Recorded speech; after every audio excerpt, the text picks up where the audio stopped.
की उन पर कार्रवाई होने वाली है। मैं उनका इंतजार कर रहा हूं, मुझे ईडी के सूत्रों से जानकारी मिली है। अब सवाल यह है कि राहुल गांधी को कौन से मामले में ऐसा लगता है कि ईडी उन पर कार्रवाई कर सकती है। हालांकि गिरिराज सिंह भारतीय जनता पार्टी की ओर से सामने आए और उन्होंने बयान दिया और कहा कि राहुल गांधी बताएं कि कौन से अधिकारी ने उनको फोन किया है, कौन से अधिकारी की ओर से जानकारी दी गई है। लेकिन देखिए, राहुल के खिलाफ जो भारतीय जनता पार्टी की ओर से मामले दर्ज कराए गए हैं उनकी फहरिस्त बड़ी लंबी है। मेरे सहयोगी मेरे साथ जुड़ रहे हैं, हम उनसे चर्चा भी करेंगे इस पर। क्या लगता है राहुल गांधी के ये सोशल मीडिया प्लेटफॉर्म एक्स पर इस ट्वीट के क्या मायने हैं? देखिए, इस वक्त राहुल गांधी की जो पॉलिटिक्स है बहुत ज्यादा, या यूं कहें तो बिल्कुल ही बहुत ज्यादा तीखे पलटवार वो कर रहे हैं। जिस तरीके से चाहे आपने वो सोशल मीडिया प्लेटफॉर्म एक्स पर उनका ट्वीट भी खोला हुआ है, एक बार दिखा दीजिएगा उन्होंने क्या पोस्ट किया हुआ है। यहाँ पर राहुल गांधी ने जो लिखा है, आपको मैं जरा जूम करके दिखा दीजिएगा। इस पूरे ट्वीट में जो राहुल गांधी कह रहे हैं कि मुझे जो अंदर के सूत्र हैं ईडी के, उनकी तरफ से सूचना मिली है कि ईडी की रेड हो सकती है। देखिए, दरअसल इस वक्त सबसे बड़ा जो काउंटर नैरेटिव विपक्ष चला रहा है, या जिस तरीके से नैरेटिव गढ़ा जा रहा है ईडी को लेकर, खास तौर पर चाहे ईडी, सीबीआई, तमाम एजेंसियों को लेकर ये जो सबसे बड़ा आरोप है कि इसका सरकार दुरुपयोग करती है, जो विपक्ष आरोप लगाता है। चाहे विपक्ष के तमाम नेता हो, राहुल गांधी हो या अखिलेश यादव, उन्होंने साफ तौर पर कहा है कि हम जब सत्ता में आएंगे तो ईडी के कई सारे नियमों में बदलाव करेंगे। क्योंकि ईडी का जो ताकत है वो बहुत ज्यादा ताकत है और सीधा केंद्र सरकार के अधीन जो मंत्रालय है वो सरकार के अधीन होता है। तो इसको लेके सीधा सीधा राहुल गांधी पहले से जो एक इशारा कर रहे हैं वो सबसे बड़ी चीज है। कौन सा वो मामला हो सकता है? क्योंकि देखिए, एक लंबी फहरिस्त है राहुल गांधी के खिलाफ। देश भर में जो मामले दर्ज हुए हैं, 2019 में राहुल गांधी को हालांकि बाद में वो बेल मिली, राहुल गांधी को मानहानि के एक अन्य मामले में पटना की एक अदालत ने जमानत दे दी थी। ये मामला भी एक भाजपा नेता ने मोदी सरनेम को लेकर उनकी टिप्पणी को लेकर दायर किया था। 2018 में भी ऐसा ही एक मामला सहकारी बैंक और उनके अध्यक्ष अजय पटेल की तरफ से मानहानि का केस दर्ज किया गया था। 2019 में आरएसएस के मामले में एक मामला दर्ज हुआ था। 2016 में भी हुआ था आरएसएस से जुड़ा हुआ। तो एक मैं अगर इस पूरी लिस्ट को देखूं तो एक लंबी फहरिस्त है। इस बार राहुल गांधी का ऐसे वक्त में ये ट्वीट आना क्या दर्शाता है? क्योंकि हाल ही में मैं बताऊं तो देखिए, 29 जुलाई को संसद सत्र के दौरान बजट 2024 और 25 पर लोकसभा में उन्होंने भाषण दिया था। अपने भाषण में राहुल ने बजट की तुलना महाभारत के चक्रव्यूह से की थी। ये भी उनका एक बड़ा बयान था जो चर्चा का विषय रहा। उन्होंने कहा कि 6 लोगों का एक ग्रुप पूरे देश को चक्रव्यूह में फंसा रहा है। बजट में मिडिल क्लास को लेकर भी ये सवाल उठ रहे थे कि आखिर मिडिल क्लास को इस बजट से क्या मिला। वित्त मंत्री से भी तमाम लोगों ने ये सवाल किए कि आखिर आपने क्या दिया। लेकिन इन सब के बावजूद एक अचानक से राहुल गांधी का ये ट्वीट आना, इन सभी मामलों में कौन सा वो मामला हो सकता है जो राहुल गांधी को ऐसा लगता है कि इसमें ईडी की कार्रवाई उन पर हो सकती है? देखिए, कई सारे मामले चूंकि मानहानि से जुड़े हुए हैं, लेकिन पार्टी का एक मामला है जिसमें वो 16 लाख कथित, अगर मैं गलत नहीं हूं तो 16 लाख रुपए का, जो जिसमें कांग्रेस के सभी खाते फ्रीज कर दिए गए थे। और उसमें कांग्रेस अध्यक्ष मल्लिकार्जुन खड़गे से लेकर राहुल गांधी और सोनिया गांधी ने तमाम प्रेस कॉन्फ्रेंस की थी। किस तरीके से ये लोकतंत्र की हत्या बता दिया था कि एक पॉलिटिकल पार्टी के तमाम खातों को फ्रीज कर दिया गया है। और उन्होंने कहा था ये मामला जो बताया गया वो बहुत पुराना है और वो सिर्फ 16 लाख से जुड़ा हुआ मामला है, जिसकी उनको डिटेल्स देनी तो ये पूरा मामला है। अब चूंकि वो पार्टी से जुड़ा हुआ है, लेकिन यहाँ पर राहुल गांधी किस मामले की बात कर रहे हैं ये अभी सस्पेंस है। लेकिन जिस तरीके से राहुल गांधी ने ये जो एकदम से ईडी की बात कर दी है, ईडी को लेकर उन्होंने फिर एक नया तंज कर दिया है, तो ऐसे में क्या सरकार, अगर वाकई कोई कार्रवाई होने वाली है तो क्या वो होगी या वो वापस ली जाएगी, या क्या ये प्रेशर डालने की भी कोशिश होती? कई बार हम देखते हैं पॉलिटिकल प्रेशर के, आप पहले से कहते हैं, हालांकि जो भी अपनी जांच एजेंसियां हैं वो अपनी कार्रवाई करती हैं, लेकिन क्या ये पहले से एक प्रेशर डालने की कोशिश होती है कि देखिए हमें तो मालूम था कि हमें जानबूझकर इस मामले में इस तरीके से फंसाने की कोशिश हो रही है? हाँ बिल्कुल, ये पूरा प्लान हो सकता है, क्योंकि जिस तरीके से तमाम चीजें कार्रवाइयां हो रही हैं, ये तो पता है कि विपक्ष को कि तमाम मामले चल रहे हैं, तमाम मामलों को लेकर, चाहे वो मानहानि का मामला हो जिसमें हाल ही में राहुल गांधी सुल्तानपुर कोर्ट गए थे, वो कई बार इस साल दूसरी तीसरी बार गए हैं सुल्तानपुर कोर्ट उस मानहानि के मामले में।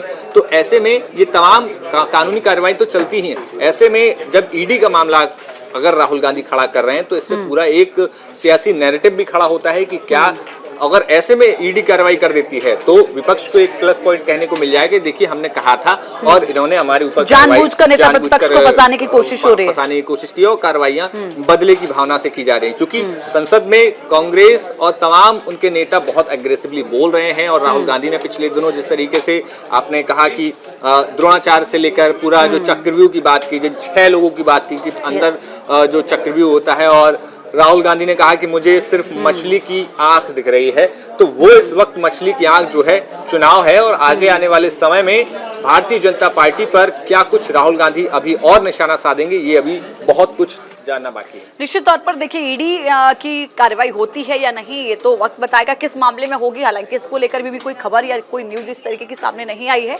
लेकिन राहुल गांधी के इस ट्वीट ने निश्चित तौर पर कहीं ना कहीं एक सियासी मुद्दा जरूर दे दिया है, जिसको लेकर गिरिराज सिंह का भी बयान सामने आ गया कि ये सब सिगुफा छोड़ रहे हैं राहुल गांधी। और अगर किसी ईडी के अधिकारी ने आपको बताया है तो आप सामने आकर बताइए कि कौन से अधिकारी ने आपको फोन किया है। राहुल गांधी का सोशल मीडिया प्लेटफॉर्म एक्स पर आया ट्वीट।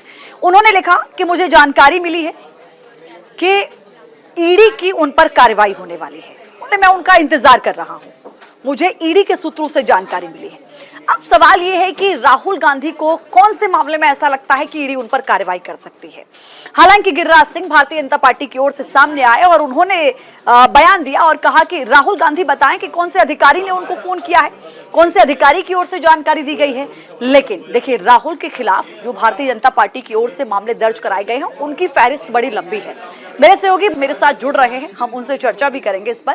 क्या लगता है राहुल गांधी के ये सोशल मीडिया प्लेटफॉर्म एक्स पर इस ट्वीट के क्या मायने हैं?